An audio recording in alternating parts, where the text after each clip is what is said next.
مامۆستای زمانی کوردی مزگین یاڵچن ئەو ڕوونشتوانە باتمانەیە و لە دبستانە گوندێ مەڵەبادی یا بسەر فەرقینە ئەمەدێڤا مامۆستای زمانی کوردیە لە دبستانە وێ دوسود زەڕۆکێن کورد دچن پۆلێن پێنج شەش هەفت و حەیشتان وانەیەن کوردی هەڵبژارتنە و تاکە مامۆستایە کوردی یا وی دبستانێ ئەوە مامۆستaya zimanê Kurdî ji bilî li dibistanê odeyek mala xwe jî veguhestiye stûdyoyek ew li stûdyoya xwe berdewam vîdyoyên Kurdî çê dike û dersên online dide bikarhenêrên torên civakî. Her wiha ji Amerîka, Almanya, Hollanda, Azerbaycan û li çendîn bajarên Tirkiye û Bakur deh xwendekarên wê yên taybet jî hene ku bi rêya online ew dersa Kurdî dide wan jî. Silav hevayno, han bixeyr hatin kanala min. Bi rastî jî eger ku beşa min Kurdî neba, min mamostetî nikare bo bikare. Yani ji ber ku Kurdî ye bi hezkirinekî ji xwe ez çûm wê beşê. Yani zarok nava ortaya çavê te dinerin. Her tiştî ji te fêm dikin. Zorîtînak çin di dersê de rehettir dibin. Ev kêmasî mixabin di polê de heye ji ber ku dersên dinê bi Tirkî dibînin û Tirkî dûra hîn bûne, zêdetir Tirkî nizanin. Îca zorîtî û tadiyî dikişînin di dersê de ama dersem de rehetin. Ji ber ku kevin her tiştê dizanin, em bi hev re şanin, geşin, ders xweş derbas dibe û çavekî wisa em bêjin xweşiktir li te dinerin. Wê welat. Yani em nadişin beraber, em dibin wele, yani W be. Daha çok ve daha yoğun bir ses çıkıyor ağzımızdan.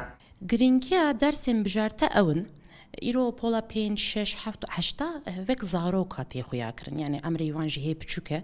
Wextê ku mirov bi zimanê xwe dest bi jiyanê bike, zimanên dî jî bi rehetî hîn dibe.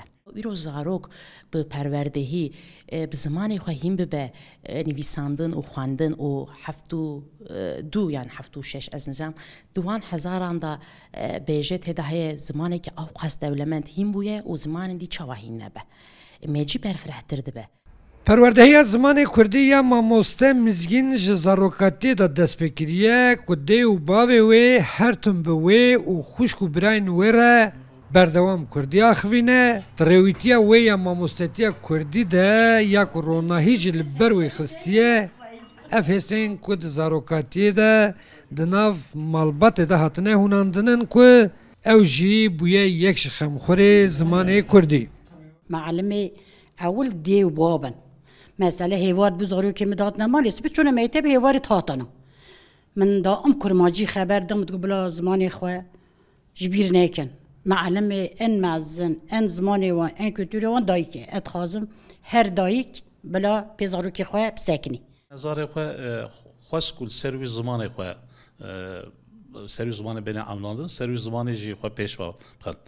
Mizgîn Yalçın bi estrê xwe ji Norşîna Bet lîseyê û wê heta niha zêdetirî pêncî vîdyoyên ravekirina waneyên Kurdî çêkiriye û li ser hesabê xwe yê bi navê Kurdî online belav kiriye ku ew hesabê wê yê torên civakî ji aliyê 6000 bikarhenêrên medya civakî ve tê şopandin. Li gel wî kompanyek li Tirkiyê ji ber bikaranîna wê ya aktif û kêrhatî ya sosyal medyayê xelata serkeftinê jî dane wê ku ev jî jê re bûye motivasyonek nû.